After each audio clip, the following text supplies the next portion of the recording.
and it's about the fundamentalist Church of Jesus Christ, Latter-day Saints, however you say it. But it was another cult, and it's a lot. I'm not gonna go over all of it, but there was a loose end that watching that documentary tied for me, because I had a loose end. I was like, how long are those women gonna stay and listen to Bishop?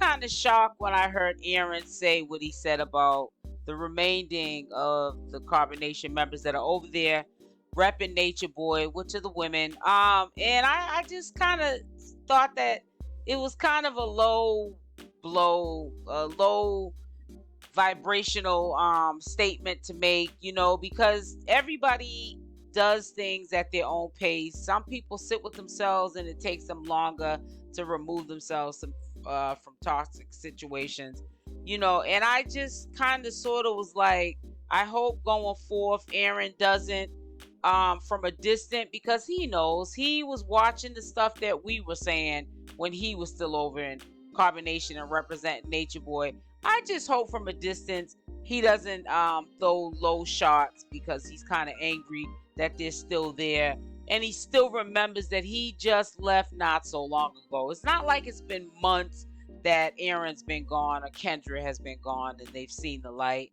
And I'm thinking, once they lose communication, or once he get locked up for an extended period of time, they're gonna break out of it. Not true. The dude who was convicted to life plus 20 years, who was the leader of the FLDS, is still leading the church to this day.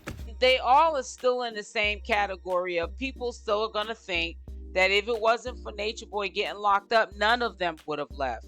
But I thought that it was kind of a low blow to say, from his research and things that he's been seeing, documentaries, he's identifying Malia, Aya, and Ephrú to be women from, I guess, from his past, that he can only make this judgment. This is why I'm saying from his past, that they probably won't snap out of this spell until they're about 40 years old. And to me, it's like, I know that these Carbonation members that are still riding for Natureboy, they hear this. And it's bad enough that in their subconscious is Natureboy 7 days a week. And he wants to keep his voice and what he wants them to do in their head. But for ex-Carbonation members to say what they're saying from a distance, which is, especially with women that are in broken places, they're broken. Their self-esteem is low. They don't believe in themselves. We know that once they do snap out of it, they're going to look back at all the things that they listened to, and they're going to say, I can't believe I let what I heard someone say affect my life. I'm prepared for Portia, Kayla, Tanisha, and Jayon to be listening to this nigga for an extended period of time. They could be listening to this nigga till they 40. They might not snap out of this shit until they 40. Yeah, cause I'm thinking like, yeah, of course. I'm thinking that shit, once they lose communication, or once reality hit that he ain't getting out, then maybe they'll move forward with their life. On the extreme end, there's a possibility that they ass could still be on the phone with him through their whole youth. You have to be very mindful when you're dealing with people that are in fragile states, saying stuff like that, because they can tend to believe that. They can tend to believe what Aaron said publicly on live, that they probably won't snap out of this spell until they're about 40. Now we have a group of women, 3 to be exact, that I know of that are still there. I don't know what's going on with Zoca, but you have to understand, you don't want to put in their subconscious a reason to give themselves a reason. Well, nobody believes that we're gonna leave, so I might as well stay anyways.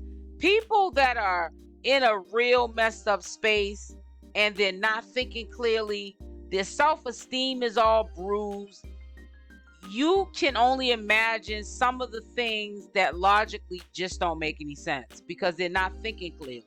Those were just 2 points I wanted to share with y'all because I was wondering, to what degree does cult influence go? How deep does it go? How long can the after effects last? And it's different. It's different for different people.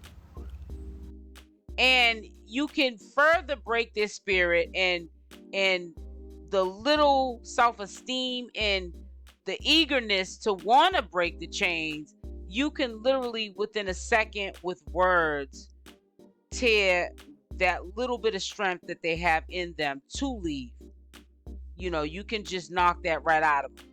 And then they sit there, like he just said, until they're 40 years old. And by that time, it's too late. By the time they get out of this situation, they're probably panhandling somewhere on a boulevard and talking to themselves. You know, I just feel like sometimes people forget where they come from really quickly when they snap out of it. I feel like it's okay. It's good for you that you snapped out of it. But understand, Aaron, and this is no shade or no disrespect. I'm not coming for Aaron anymore. I'm proud that he left. But understand, you are referring to women that were most likely either there the same amount of time as you, or you were there longer than them. So you were there longer than some of these women. What was your excuse? Well, I can say this. You did it in your own time. And this is what these women are going to do in their own time. Whenever they get tired of being tired, whenever they get tired of hearing what they have to go through on a daily basis, because I know nothing has changed. He's just calling over the phone. He's still that nature boy. Whenever they get tired of that, they will leave. Now, if it takes them 40 years old, that's a sad situation. But we can't, throw shade low key or not be mindful of what we're saying, even if we're not throwing shade. Understand that these are fragile beings right now.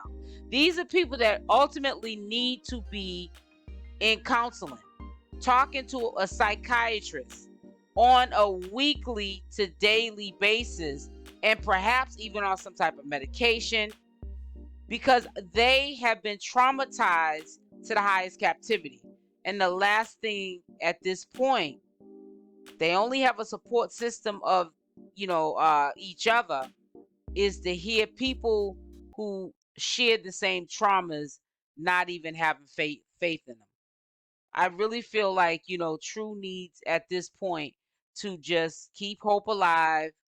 Like, if you don't have anything that's constructive, positive criticism or thoughts, just keep it to yourself right now, only because you've been there, you've done that, you know how people take words, they speak them into existence, and some people stay stuck. It can be one bad comment, just giving you an example, on a day that I'm doing bad, and I could have 100 good comments, but because I got that one bad comment, it can mess my whole day up. Now imagine how a person whose self-esteem is not there, has been voided out, and they're weak, fragile beings, and then you hear somebody who you thought could relate to you, even though they're not there anymore, and they're saying these things, not even a little bit of faith in you, that you're strong enough to do the same thing that they did, which was walk away when you got tired. Maybe they're not tired, and we can't criticize that.